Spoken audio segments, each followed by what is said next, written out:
पुंडलिक वर्ग हरी विठ्ठल श्री ज्ञानदेव तुकाराम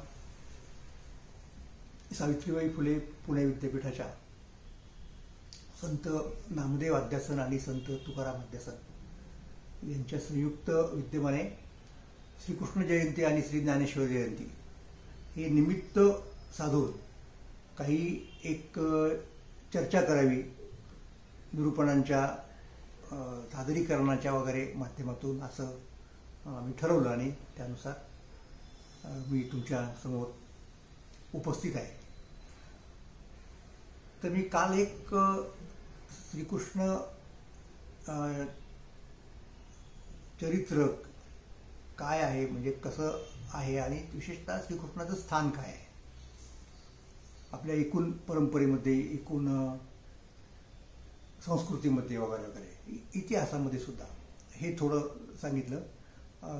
थोडं ज्ञानेश्वर महाराजांच्या संदर्भात सांगितलं. आता आपल्याला तो धागा घेऊन पुढे जायचा आणि बालक्रीडेकडे यायचा आहे. मुख्य म्हणजे हा तो आपल्या दृष्टिकोनातून एक महत्त्वाचा भाग असेल.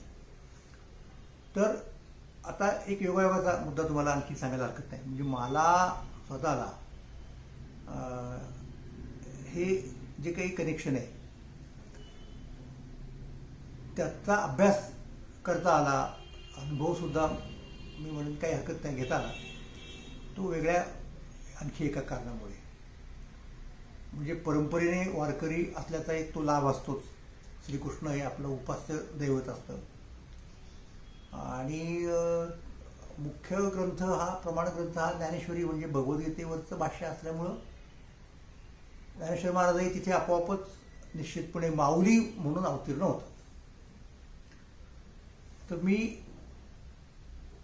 खूप पूर्वीपासून लहान असल्यापासून म्हणजे अगदी 5वी इयत्तेमध्ये असल्यापासून ज्ञानेश्वरीवरती प्रवचनं करायला लागलो. आता ज्ञानेश्वरी म्हटल्यानंतर भगवद्गीता आपोआपच येते. पण हे होतं साधारणपणे सांप्रदायिक चौकटीमध्ये वगैरे वगैरे. पुढे मी भगवद्गीतेवरती डॉक्टरेट केली, PhDची पदवी वगैरे मिळाली त्यातनं.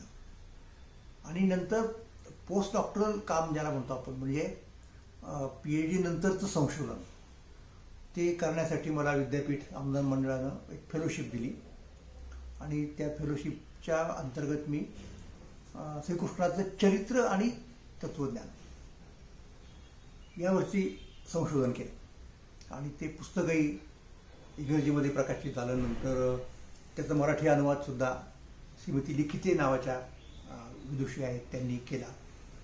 तो मनोविकास प्रकाशनानं प्रकाशित केला. तर हे झालं श्रीकृष्णाचं. पण तिथपर्यंत पोचायला मला याचं कारण मुळात पहिल्यापासून ज्ञानेश्वर महाराज आणि त्या अनुषंगानं मग भगवद्गीता. पुढचा योग चांगला असा आला की मी लोकमान्य टिळकांचा अभ्यास केला. गांधीजींचा आलाच त्याच्यामध्ये आपोआप. पण मग लोकमान्य टिळकांचं चरित्रही मी लिहिलं. 2 चरित्र दिले, एक लहान चरित्र आणि मोठं चरित्र. आणि दरम्यानच्या काळात जे मित्र खाडीलकर, त्या खाडीलकरांचं प्रकाशन आहे गंधर्व वेद प्रकाशन. तर त्यांनी एक संत चरित्र माला म्हणून महाराष्ट्रातल्या आणि बाहेरच्या सुद्धा असतात काही 20-21 संतांची चरित्र प्रकाशित करण्याचा एक प्रकल्प हाती घेतला. त्याच्यावरती देखरेख करण्यासाठी म्हणून मी आणि अभय टिळक हे दोघंजण होतो. पण विशेषतः आम्ही स्वतः एक चरित्र लिहावं असा त्यांचा आग्रह होता खाडीलकरांचा. म्हणून मी ज्ञानेश्वर महाराजांचं चरित्र लिहिलं आणि त्याच्यामध्ये बाकीची जी 3 भावंडं आहेत त्यांचा समावेश होतोच म्हणून त्याचं नाव दिलं 4 भावंडं. आणि टिळकांनी तुकाराम महाराजांचं चरित्र लिहिलं. म्हणजे मी असा एक मनुष्य आहे की मी श्रीकृष्णाचं चरित्र लिहिलं, ज्ञानेश्वर महाराजांचं चरित्र लिहिलं आणि टिळकांचं चरित्र लिहिलं. आणि त्याच्यामध्ये एक जो धागा आहे तो भगवद्गीतेचा आहे. तर ही गोष्ट मला स्वतःला खूपच समाधान देणारी आहे की आपण कुठेतरी एका विशिष्ट परंपरेतनं येतो आणि त्या परंपरेत काहीतरी भर टाकण्याचा प्रयत्न करतो. म्हणजे अभ्यासाच्या स्तरावरती असो तर मग वारकरी संप्रदायाच्या दृष्टिकोनातून मी काल महानुभावांचाही विचार आपल्या पुढे मांडला. आपण वारकऱ्यांच्याकडे जेव्हा वळतो तेव्हा असं बघतो की वारकरी संप्रदायाचा पाया ज्ञानेश्वर महाराजांनी घातला. हा कोणत्या अर्थाने मी हे वारंवार सांगत आलेलो आहे की त्याची स्थापना ज्ञानेश्वर महाराजांनी केलेली नाही. तो संप्रदाय ज्ञानेश्वर महाराजांच्या खूप पूर्वीच्या काळापासून महाराष्ट्रामध्ये अस्तित्वात होता. विठ्ठल हे त्याचं दैवत होतं आणि पंढरीची वारी हा त्याचा आचार धर्म होता, उपासना पद्धती होती. परंतु त्याला ग्रंथ नव्हता. तर तो ग्रंथ देण्याचं काम, प्रमाण ग्रंथ, पवित्र ग्रंथ देण्याचं काम हे ज्ञानेश्वर महाराजांनी केलं. म्हणजे त्या अर्थाने तेव्हापासून वारकरी संप्रदायाचा खरा इतिहास सुरू झाला. अगोदरचा इतिहास पूर्व काळ असा आपण म्हणू शकतो. म्हणून ज्ञानेश्वर महाराजांचं ते महत्त्व आहे की ज्ञानदेवे रचेला पाया. त्यामुळे या पंथाची सुरुवातच श्रीकृष्ण परमात्म्याच्या भगवद्गीतेपासून झालेली आहे, म्हणजे तत्वज्ञानापासून झालेली आहे. आणि मग जेव्हा असं आपण बघतो तेव्हा श्रीकृष्णाचं तत्वज्ञान एका बाजूला आणि श्रीकृष्णाने जे काही केलं त्याच्या आयुष्यात ते दुसऱ्या बाजूला, ह्या दोन गोष्टी बघतो आपण. आणि विशेषतः उत्तरेच्या काय म्हणतात त्याला धर्मसंप्रदायांमध्ये वगैरे कृष्णाची उपासना असते, आपल्याला कल्पना आहे. परंतु त्यांच्या परंपरेत काय झालं की ह्या दोन गोष्टी थोड्या वेगळ्या वेगळ्या पाहिल्या गेल्या. म्हणजे त्या दोघांची सांधेजोड करण्याचा प्रयत्न फारसा झाला नाही. म्हणजे आता ही मंडळी आहेत की जसे सूरदास असतील किंवा आणखी अनेक मंडळी आहेत की ज्यांनी श्रीकृष्णाबद्दल काही ना काही लिहिलेलं आहे. ती सगळी श्रीकृष्णाच्या बाळलीळांमध्ये किंवा कुणी तरुणपणाच्या लीळांमध्ये अशी रमली. आणि भगवद्गीता या तत्वज्ञानाच्या ग्रंथाचा त्यांनी फारसा विचार नाही केला. त्याचा उलट शंकराचार्यांच्यासारखी मंडळी अशी आहेत की ज्यांनी श्रीकृष्णाच्या तत्वज्ञानावरती म्हणजे भगवद्गीतेवरती भर दिला, परंतु चरित्राचा विचार फारसा नाही केला. महाराष्ट्रामध्ये मात्र आपल्याला असं दिसतं की वारकरी संप्रदायानं जसा एका बाजूला श्रीकृष्णाच्या तत्वज्ञानाचा विचार केला, कारण भगवद्गीतेवरची भाष्य आहे. एकनाथ महाराजांनी भागवताच्या 11व्या स्कंदावरती भाष्य लिहिलेलं आहे, म्हणजे तत्वज्ञानाचा विचार झाला. आणि त्याचबरोबर श्रीकृष्णाच्या चरित्राचा सुद्धा विचार आपल्याला दिसून येईल की तो या मंडळींनी केलेला आहे. म्हणजे ज्ञानेश्वरीमध्ये काही प्रसंगांचा उल्लेख येतो श्रीकृष्णाच्या चरित्रातला, परंतु तो काही ज्ञानेश्वर महाराजांचा उद्देश नव्हता चरित्र लिहिणं. पण नामदेवरायांनी मात्र श्रीकृष्ण चरित्रामधल्या अनेक गोष्टी आपल्याला सांगितलेल्या आहेत. नामदेवराय हे त्या अर्थाने आद्य चरित्रकारच म्हणावे लागतात मराठी साहित्यामध्ये. मी तुम्हाला परत हे कंडिशनल सांगतो स्टेटमेंट, कारण नामदेवरायांच्या अगोदर सुद्धा मानभाव संप्रदायामध्ये श्रीकृष्ण चरित्र मराठीत लिहिलं गेलं होतं. चक्रधरांचं चरित्र म्हणजे लीळा चरित्र वगैरे वगैरे लिहिलं गेलं होतं. परंतु ते सगळं त्यांच्या संप्रदायापुरतंच मर्यादित राहिल्यामुळं, त्यांच्या विशिष्ट भूमिकेमुळं, त्यांच्या त्या सांकेतिक लिप्यांमुळं एकूण मराठी भाषेच्या इतिहासामध्ये त्याला आपण असं नाही म्हणू शकत, कारण ते खुलंच नव्हतं ना सगळ्यांना. म्हणून तो खुलेपणाचा जर विचार आपण मांडला तर आपल्याला म्हणता येतं की हे नामदेवरायांनी दिलेलं चरित्र हे पहिलं श्रीकृष्ण चरित्र मराठी भाषेमध्ये उपलब्ध अशा प्रकारचं. उपलब्धता हा एक महत्त्वाचा मुद्दा आहे तुमच्याकडे, परंतु तुम्हाला त्याचा काही उपलब्ध होत नाही, वाचता येत नाही, सांगता येत नाही, लिहिता येत नाही, बोलता येत नाही, एकूणच भाषा करणार, तर मग त्याचा उपयोग काय असा प्रश्न उपस्थित होतो. तर म्हणून नामदेवरायांना तो मान द्यावा लागतो. आणि दुसरा त्यातला एक मुद्दा असाही आहे की नामदेवराय हे फक्त श्रीकृष्णाचं चरित्र लिहित नाहीत, ते इतरांची चरित्र लिहितात. त्यामुळे वारकरी संप्रदायात ज्या वेळेला उदाहरणार्थ रामजन्माचं कीर्तन करण्याचा प्रसंग येतो, तेव्हा मग रामजन्माच्या संदर्भातला जो चरित्र भाग आहे तो कुठे मिळणार? तुम्हाला तुमच्या संप्रदायातच प्रमाण असलेला अधिक चांगला असतं ना. मग तो परत नामदेवरायांच्या अभंगाकडे आपल्याला जावं लागतं. तर नामदेवरायांची अशी फार मोठी कामगिरी आहे. त्यांनी श्रीकृष्णाचं चरित्र सांगितलं आणि त्यांनी नंतर ज्ञानेश्वर महाराजांचं चरित्र सांगितलं. हे माहिती आहे आपल्याला सगळ्यांना. म्हणजे आधी, समाधी आणि तीर्थावळी ही जी तीन प्रकरणं आहेत, ती चरित्र प्रकरणं आहेत. ज्ञानेश्वर महाराजांचे चरित्र हे नामदेवरायांनी लिहिलेले आहे. योगायोगानं मी परत ज्ञानेश्वर महाराजांनी लिहिलेल्या या माफ करा, नामदेव महाराजांनी लिहिलेल्या या 3 ज्ञानेश्वर चरित्र प्रकरणांच्या वरती सुद्धा एक पुस्तक लिहिलं. त्यामुळं ज्ञानेश्वर चरित्रामध्ये सुद्धा पूर्वीपासूनच आपण परंपरेची बांधलेला आहोत आणि ते नामदेव महाराजांचं आद्य चरित्र आहे असं आपल्याला म्हणता येतं. तर साहजिकच आहे की नामदेवराय हे त्या परंपरेमध्ये आहेत की ज्या परंपरेचं विठ्ठल दैवत आहे आणि ते विठ्ठल दैवत हे श्रीकृष्ण आलेला आहे पंढरपूरला द्वारकेवरून, त्याचं अवतरण आहे असं मानलं जातं. त्यामुळे मग त्या श्रीकृष्णाच्या चरित्राकडे लक्ष जाणं हे अगदी साहजिक आहे. आणि ते नामदेवरायांचं गेलं. आणि नामदेवरायांना असं वाटलं की आपण भागवत पुराणाच्या आधारे मुख्यत्वे करून इतरही काही पुराणांचे उल्लेख म्हणजे त्यातल्या घटना त्यांनी त्यांच्या कृष्णचरित्रात सांगितलेले आहेत. आणि आमचे दिवंगत मित्र रामभाऊ नगरकर आणि मुश्री कानडे मोठे अभ्यासक होते. त्यांनी याचा खूप प्रयत्न केलेला आहे की उदाहरणार्थ ही कथा कुठे आलेली आहे नामदेवांच्या चरित्रामध्ये, नामदेवांनी लिहिलेल्या चरित्रामधली, ही पद्मपुराणामध्ये आलेली आहे की आणखीन कृष्ण भागवत पुराणामध्ये आलेली आहे की हरिवंशामध्ये आलेली आहे. तो त्यांचा स्वतंत्र अभ्यासाचा विषय होता. त्या तपशिलात आपल्याला जायचं कारण नाही. पण आपल्याला काय दिसतंय की हे जे चरित्र ते सांगतायत श्रीकृष्णाचं, ते चरित्र मुख्यत्वे करून भागवतावरती आधारलेले जास्त आहे. कारण त्याची सुरुवातच नामदेवराय असं करतात की परीक्षित राजाला शुक मुनींनी भागवत सांगितलं. आता हा कथाभाग आपल्यापैकी काही लोकांना माहिती असेल, काही लोकांना माहिती नसेल. परीक्षित म्हणजे अभिमन्यूचा मुलगा, म्हणजे पांडवांच्या पैकी अर्जुनाचा मुलगा अभिमन्यू, अभिमन्यूचा मुलगा परीक्षित.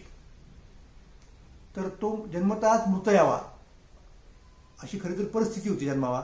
कारण त्याची आई सुभद्रा हिच्या गर्भामध्ये तो असताना अश्वत्थाम्यानं सूडबुद्धीनं एक ब्रह्मास्त्र नावाचं एक अत्यंत विनाशकारी अस्त्र सोडलं पांडवांच्यावरती. आणि त्याचं निवारण पांडवांनी केलं, त्यांच्या पद्धतीने केलं. आणि इतकंच नव्हे तर ऋषीमुनींच्या सांगण्यावरून पांडवांनी ज्या अस्त्रानं ते निवारण केलं ते अस्त्र पांडवांनी मागं घेतलं. ब्रह्मास्त्रच होतं किंवा ब्रह्मशिरस असंही त्याला म्हणतात. मग अशा वेळेला त्यांनी विनंती केली अश्वत्थाम्याला सुद्धा की तू पण तुझं अस्त्र मागं घे. अश्वत्थाम्यामध्ये ते करण्याचं सामर्थ्य नव्हतं. तो म्हणाला की मी अस्त्र टाकू शकतो, अस्त्र मला मागं घेता येत नाही. मग त्याला कोणाचा तरी बळी लागेलच. आणि ती सूडबुद्धी होती म्हणून त्यानं काय केलं की ते अस्त्र गर्भावरती सोडलं. अभिमन्यूची जी पत्नी होती उत्तरा, सुभद्रा ही त्याची आई, तर त्या उत्तरेच्या गर्भावर ते अस्त्र सोडलं. आणि तो परीक्षित त्याचं नाव नंतर परीक्षित झाला असता. गर्भावस्थेतच त्याला मृत व्हावं लागलं. परंतु श्रीकृष्ण परमात्म्यानं आपल्या लीळेनं, आपल्या सामर्थ्यानं त्याला जिवंत केलं. अशा प्रकारची कथा आपल्याला महाभारतामध्ये वगैरे वगैरे सापडते. तर तो परीक्षित राजा. आणि परीक्षिताला पुढे काय आता अनेक गोष्टी असतात, अनेक गोष्टी असतात. म्हणजे कसं असतं की त्याला काही एक शाप मिळाला समजा वगैरे वगैरे, आणि ज्याच्यामुळं तो आता मृत होणार अमक्या दिवसाच्या आत अशा प्रकारची एक शक्यता निर्माण झालेली होती. तर या काळामध्ये आपण काही एक चांगलं श्रवण केलं पाहिजे म्हणून त्यांनी शुकमुनीला बोलावलं. आणि शुकमुनींच्याकडून जे काही ऐकलं ते भागवत पुराण. तर त्या भागवत पुराणाच्या आधारे नामदेवराय आपली बालक्रीडा आणि एकूणच त्यांना जे सांगायचं ते श्रीकृष्ण चरित्र सांगतायत. म्हणून ती सुरुवात करतानाच त्यांनी असं सांगितलं की करील जो प्रश्न, सांगेल जो कथा, श्रवण करिता उद्धरती. जो कोणी प्रश्न विचारतो त्या संदर्भामध्ये आणि जो कोणी त्या प्रश्नाचं उत्तर देताना कथेच्या माध्यमातून देतो त्याचा उद्धार होईल. आणि जे ऐकतात परत तिसरं म्हणजे काय म्हणतात त्याला आपण, श्रवण करणारा, नंतर निरूपण करणारा आणि प्रश्न विचारणारा, या सगळ्यांचा उद्धार होतो असं ते म्हणतायत. कथा भागीरथी स्नान जे करीती त्याचे उद्धरती पूर्वज ते. तर ही कथा म्हणजे एक भागीरथीच आहे. कथा ही गंगाच आहे. आणि गंगेत ज्याप्रमाणे स्नान केल्यानंतर उद्धार होतो असा समज आहे, त्याचप्रमाणे या कथारूप भागीरथीमध्ये, कथारूप गंगेमध्ये जे स्नान करतील, सुस्नात होतील, त्यांचा उद्धार होईल असं नामदेवराय सांगतात. आता त्याच्यात फरक सांगतायत परत की खरोखर गंगेचं जर स्नान करायचं झालं ते ज्ञानेश्वर महाराजांनी आधीच सांगितले की तेथे आहे बोलणे एक, पण तो मुद्दा बाजूला ठेवू.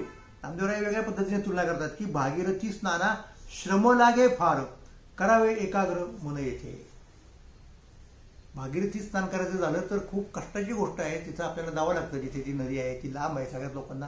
आता जे खुद्द काशीत राहतात त्यांचं काम सोपं आहे किंवा गंगेच्या काठीच ज्यांची गावं आहेत वगैरे. पण महाराष्ट्रातल्या एखाद्या माणसाला जर करायचं झालं स्नान तर त्या तिथपर्यंत जावं लागेल. आणि पूर्वीच्या काळात फार ते अवघड होतं. आत्ता त्यात मानाने सोपं झालं आहे काही काही वेगवेगळ्या टेक्नॉलॉजीमुळे वगैरे वगैरे. तर कराव्या एकाग्र मन येते. इथे काही दुसरं करावं लागत नाही. इथे कथा ऐकताना फक्त मन एकाग्र करायचं. नामा म्हणे ऐसे बोले भागवत, शुक सांगत असे परीक्षित. तर अशा प्रकारे परीक्षित राजाला गंगेचं स्नान झालं, कथारूप गंगेचं स्नान झालं. आणि ते कुणामुळे घडलं तर परीक्षिताला कथा सांगितली शुक मुनींनी, भागवत नावाची. भागवत हे पुराण आहे. तर त्या भागवताच्या आधारे नामदेवराय हे सगळं कृष्णचरित्र, बालक्रीडा वगैरे सांगताय. मग आता पहिला मुद्दा कुठे येतो की आता आपण या सप्ताहामध्ये श्रीकृष्ण जयंती करत आहोत. मग त्या श्रीकृष्ण जयंतीचा मुद्दा येतो ना. श्रीकृष्णांनी जन्म घेतला आणि तो अवतार मानला गेला. तर हा अवतार मुळात कसा, म्हणजे अवतार का झाला, श्रीकृष्णाच्या जन्माचं अवताराचं कारण काय, हा पहिला प्रश्न येतो. आणि भागवत पुराणामध्ये जे सांगितलेले आहे ते त्याचं नामदेवराय सांगतायत. आणि भागवत पुराणात जर जे काही सांगितलेले आहे ते कसं सांगितले, त्याला आधार खरं तर त्याचा तात्विक आधार तुम्हाला गीतेमध्ये सापडतो. तो कोणता आहे की अर्जुनाला श्रीकृष्ण सांगतायत, म्हणजे खरं तर श्रीकृष्ण त्याला सांगतात की तू कर्म कर. त्याला काय सांगतायत, तू कर्म कर आणि म्हणजे युद्ध कर. इथे या ठिकाणी कर्म म्हणजे युद्ध कर्म आहे. आणि त्याचं सांगतायत की अरे तूच काय, मी सुद्धा कर्म करतो. आणि मी म्हणजे कोण, व्यक्तिशः कृष्ण या अर्थाने नव्हे तर परमात्मा म्हणून, म्हणजे ईश्वर म्हणून. आणि कसा करतो तर माणसांमध्ये जन्म घेतो आणि कर्म करतो. कोणत्या कारणामुळे जन्म घेतो तर तो श्लोक अतिशय प्रसिद्ध आहे भगवद्गीतेतला, यदा यदा ही धर्मस्य ग्लानिर्भवति भारत अभ्युत्थानम अधर्मस्य तदात्मानं सृजाम्य. की जेव्हा धर्माला ग्लानी येते, अधर्म प्रबळ होतो, त्याचं बळ वाढतं, तेव्हा मी काय करतो, धर्म संस्थापनार्थ आहे. संभवामी युगे युगे आणखी म्हटलं त्यांनी. म्हणजे धर्माचं रक्षण करण्यासाठी. अधर्म जेव्हा प्रबळ होतो तेव्हा काय करायला लागेल की अधर्म मोडून धर्माची प्रस्थापना करणं. आणि ही प्रस्थापना करण्यासाठी, हा बिमोड करण्यासाठी मी अवतार घेतो असं श्रीकृष्णानं भगवद्गीतेत सांगितलेलं आहे. आणि स्वतः श्रीकृष्ण अशाच प्रकारचा अवतार होता. तर हा अवतार आहे, हा धर्माचं रक्षण करण्यासाठी आलेला आहे. धर्माचे पाळन करणे पाखंड खंडन, हे तुकाराम महाराज स्वतःबद्दल म्हणतात की हे जे आम्हा करणे काम. पण हे काम तुम्ही का करता तर ते ईश्वराच्या कामाला पूरक आहे म्हणून करता. आहे तुका म्हणे धर्म संस्थापने केला नारायणे अवतार, असं श्रीकृष्ण अवताराच्या संदर्भातच तुकाराम महाराजांनी म्हटलेलं आहे. तर नामदेवराय तर ते भागवताच्या आधारे सांगतायत बघा. म्हणजे नामदेवराय जे सांगतायत आता आपल्याला मराठीमधनं, ते शुकानं परीक्षिताला सांगितलेलं आहे. लक्षात घ्या काय आहे ते. मग आता हे नामदेवराय मराठीतून सांगतात. जसं ज्ञानेश्वर महाराजांनी श्रीकृष्णाचं तत्वज्ञान मराठीतून सांगितलं, तसं आता हे श्रीकृष्णाचं चरित्र मराठीतून सांगतात. म्हणजे ही काही भागवतावरची कॉमेंट्री नाही आहे, तशी सरळ भाष्य नाही आहे, पण भागवताच्या आधारे सांगितलेलं श्रीकृष्णाचं चरित्र आहे की याच्यात बाळकृष्णाच्या चरित्रावरती भर आहे. काय सांगतायत नामदेवराय बघा आता.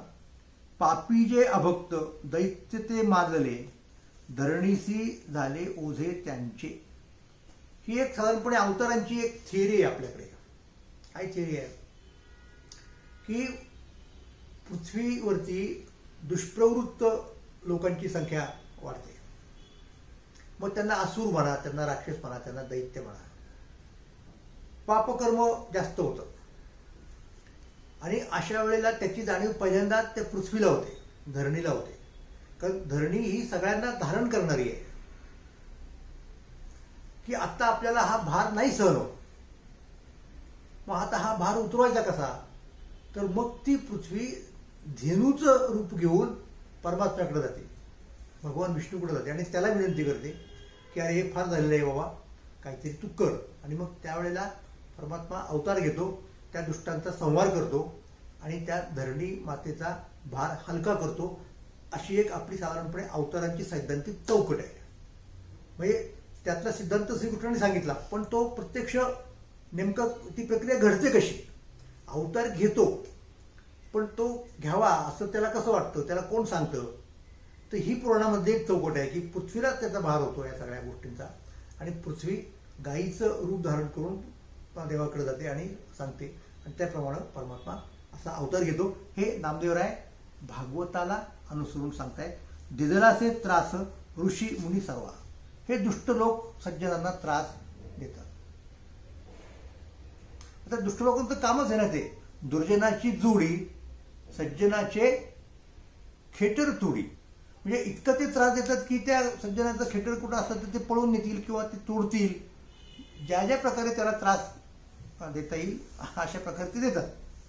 दिदलासे त्रास ऋषी मुनी सर्वा न पूजती देवा कुणी एक. ते स्वतःचीच प्रस्थापना करू पाहतात.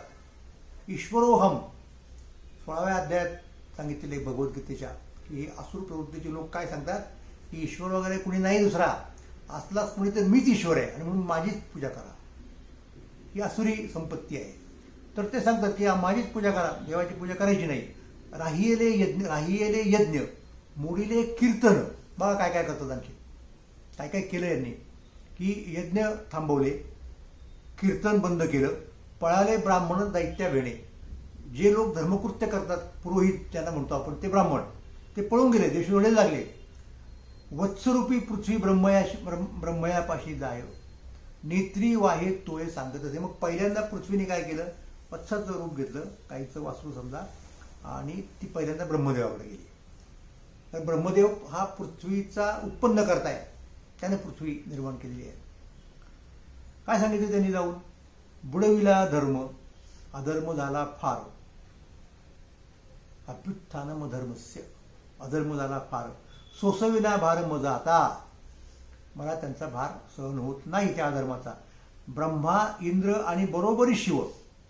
मग आता त्या पृथ्वीने सांगितलं की आता काहीतरी बंदोबस्त करा. तर त्यावेळेला ब्रह्मदेवाने काय सांगितले की आपण एक असं शिष्टमंडळ घेऊन महाविष्णूंकडे जाऊ, परमात्म्याकडे जाऊ. पण मी एकटा जाऊन चालणार नाही, कारण एकापेक्षा अधिक जर लोक गेले तर जरा वजन वगैरे पडतं ना, आणि खरं वाटतं त्यांचं म्हणणं, म्हणून शिष्टमंडळ. हे शिष्टमंडळ गेलं. कोणाचं शिष्टमंडळ? ब्रह्मदेवावर इंद्र होता आणि शिव होता. चालिले सर्व क्षीराब्देसी. म्हणजे शेषशाही ज्याला म्हणतो आपण, तो भगवान विष्णू हा क्षीरसागरामध्ये पोहलेला असतो. त्याच्याकडे हे गेले. नामा म्हणे आता करतील स्तुती, सावधान चित्ती परिसावे. आणि त्यांनी त्या परमात्म्याची स्तुती करायला सुरुवात केली. पण ती स्तुती काय आहे हे नामदेवराय सांगतात. ती फक्त मी वाचून दाखवतो. म्हणजे नामदेवराय कशा पद्धतीने परमात्म्याची स्तुती, जी मुळात भागवतामध्ये आहे, ती मराठीमध्ये आणतात. वासुदेवा ऋषिकेशा माधवा मधुसूदना, करिता ती स्तवना पुरुष सुक्ते. पद्मनाभ त्रिलोकेशा वामना शेषशाही, आम्हा कुणी नाही तुझ विन. जनार्दना हरी श्रीवत्स गरुडध्वजा, पाव अधोक्षजा आता आम्ही. वराहा पुंडरिका नृसिंह नरांतका. हे अगोदरच्या अवतारांची आठवण करून दिलेली आहे. वैकुंठ नायका देवराया, अच्युता शाश्वता अनंता अज अव्यया, कृपेच्या अभया देई अम्मा. नारायणा देवाध्यक्षा, कैटभ भंजरा, करिरे मर्दना दुष्टाचिया. चक्र गदा शंख पाणी नरोत्तमा, पाव पुरुषोत्तमा दासा तुझ्या. रामा हयग्रीवा, भीमा रौद्रोद्भवा, आश्रय भूता सर्वा तुझा असे. श्रीधरा श्रीपती चतुर्बाहो मेघश्यामा, लेकुरे आम्ही आम्हा पावत्वरे. नामा म्हणे ऐसे करीते करीता स्तवन, तोषला भगवान क्षीराब्दीत. अशी स्तुती केली या देवांनी. म्हणजे ब्रह्मदेव, इंद्र आणि शिव, आणि अर्थात बरोबर गाईच्या रूपात आलेली पृथ्वी यांनी स्तुती केल्यानंतर ताबडतोब परमात्म्यानं त्या स्तुतीला, त्या प्रशंसेला एक सकारात्मक प्रतिसाद दिला. तो कसा हे परत नामदेवराय सांगतात. आकाशी वाणी होय सांगे सकाळासी. आकाशवाणी झाली. तळमळ मानसी करू नका, काही काळजी करायचं कारण नाही. देवकीच्या गर्भा येईल भगवान, रक्षील ब्राह्मण गायी भक्त. गोब्राह्मणांचं प्रतिपादन करण्यासाठी, कारण त्या दैत्यांनी त्यांना त्रास द्यायला सुरुवात केलेली आहे. भक्तांना मग आपुल्याचे नि काय वारे साकार होऊनी अवतरे. ज्ञानेश्वर महाराज. आणि तुकाराम महाराज घेऊन या चक्र गदा हाची धंदा करीतो भक्ता राखे पायापाशी दुर्जनासी संहारी. तुकाराम महाराजांचा अभंग. तर तो यांचं रक्षण करील. उतरील भार मारील दैत्यासी आनंद सर्वासी करेल तो. तो काय करील? सगळ्यांना आनंद देईल. पण आनंद देण्यासाठी अर्थात काय करायला पाहिजे? त्या दैत्यांचा संहार करायला पाहिजे. तो करील. आणि सांगताना काय सांगतात परत आणखी गमतीची गोष्ट अशी आहे की मी एकटा नाही अवतार घेणार. जे श्रीकृष्ण अवताराचं चाललेलं आहे. एकटा नाही अवतार घेणार, तर माझ्याबरोबर माझा भाऊ असेल. आणि तो म्हणजे कोणता? तर त्याला आपण बलराम म्हणून ओळखतो. पुढे बळीभद्र म्हणून ओळखतो. श्रीकृष्णाचा थोरला भाऊ म्हणून त्याची ओळख आहे, तो बलराम. रोहिणी उदरी शेष बळीभद्र. शेष नाग जो आहे तो सुद्धा रोहिणीच्या उदरी, म्हणजे हे देवकीच्या उदरी श्रीकृष्ण आणि रोहिणीच्या उदरी बळीभद्र, अशा प्रकारची ती व्यवस्था आहे. यादव समग्र वारे तुम्ही. आणि मग त्यांनी काय सांगितलं त्या देवांना की तुम्ही पण अवतार घेऊन या, की माझ्या कुळातले माझे जे कोणी सहकारी असतील ते सगळे म्हणजे तुम्ही देव असाल. यादव समग्र वारे तुम्ही ऐकून या ऐसे आनंद मानसी इति स्वस्थळाशी नामा म्हणे. ते देव म्हणजे इंद्र स्वर्गामध्ये गेला, शिव कैलासावरती गेला आणि आता पृथ्वी. तर हे आपापल्या ठिकाणी आले. आणि मग त्याप्रमाणे पुढचा कथाभाग आला, तो थोडक्यात सांगतो. तो म्हणजे कोणता? की माझ्याबरोबर शेषनाग अवतार घेईल. असा आहे की याच्या अगोदरचा अवतार म्हणजे राम जन्म आहे, म्हणजे रामप्रभूचा अवतार आहे. राम हा महाविष्णूचा अवतार आणि मोठा भाऊ त्याचा धाकटा भाऊ लक्ष्मण. लक्ष्मणाने पाठराखण केली पूर्णपणे रामचरित्रात रामाची. तो लक्ष्मण म्हणजे शेषनाग होता. म्हणून तोच शेषनाग आता परत माझ्याबरोबर असेल आणि तो बळीराम म्हणून जन्म घेईल, माझा भाऊ म्हणून. आता ही योजना विष्णूने सांगितली शेषाला. तर शेषाने हात जोडले. कसे हात जोडले? शेष काय म्हणाला बघा. शेषाप्रती बोले लक्ष्मीचा तो वर चला अवतार घेऊ आता. पृथ्वीवरील दैत्य ते मातले फार गाराने सुरवर सांगू आले. शेष म्हणे मज श्रम झाले फार. या लागी अवतार मी न घ्यायची. तो रिलेक्टंट होता शेषनाग. का रिलेक्टंट होता? की मला फार अगोदरच्या अवतारात मला फार त्रास झाला आहे. म्हणजे प्रत्यक्ष वनवासाला जरी राम गेले निश्चितपणे, तरी त्यांची सेवा करण्यासाठी तिथे त्यांच्याबरोबर लक्ष्मण गेला, म्हणजे शेष नागाचा अवतार गेला. आणि जे काही कष्ट उपसले ते लक्ष्मणाने उपसलेले आहेत, लक्षात घ्या. त्याच्या पदरात काहीच नाही आलं. नंतर परत जे राज्य केलं ते रामानेच राज्य केलं. म्हणून तो म्हणतो की रामा अवतारी झालो लक्ष्मण सिविले अरण्य तुम्हा सवे. 14 वर्षावरी केले उपोषण आपण जाणता आपण प्रत्यक्ष आहे. नामा म्हणे ऐसे होते धरणीधर. हा सुनिश्चित जर काय बोले तर ते सांगितलं, आठवण करून दिली की मला फार त्रास झाला आहे, परत तुमच्या भानगडीत पडायची माझी इच्छा नाही. हे शेषनागाने सांगितलं आणि त्याच्यावरती सांगितलं की बाबा रे तू काही काळजी नको करू, मलाही माहिती आहे तुला किती त्रास झाला, तर यावेळेला आपण उलट करू. म्हणजे काय करू की तू थोरला भाऊ हो, मी धाकटा भाऊ आहे. जे काही कष्ट करायचे ते मी करेन, तू आपला आराम कर, तुला मी फार त्रास देणार नाही, तू तुझ्या पद्धतीने तुला काय हवं तसं वाग. अशी समजूत त्यांनी घातली शेषाची. आणि मग शेष तयार झाला. तो अभंग सांगतो त्या अवतारात. आणि मग नंतरच्या व्याख्यान पुढे जाऊ. पूर्वी तू अनुज झालाशी कनिष्ठ सोसियले कष्ट मदसवे. आता तू वडील होईगा सर्वज्ञा. पाळीन मी आज्ञा तुझी वारे. देवकी उदरी राहावे जाऊनी मायेसी मागुनी पाठवितो.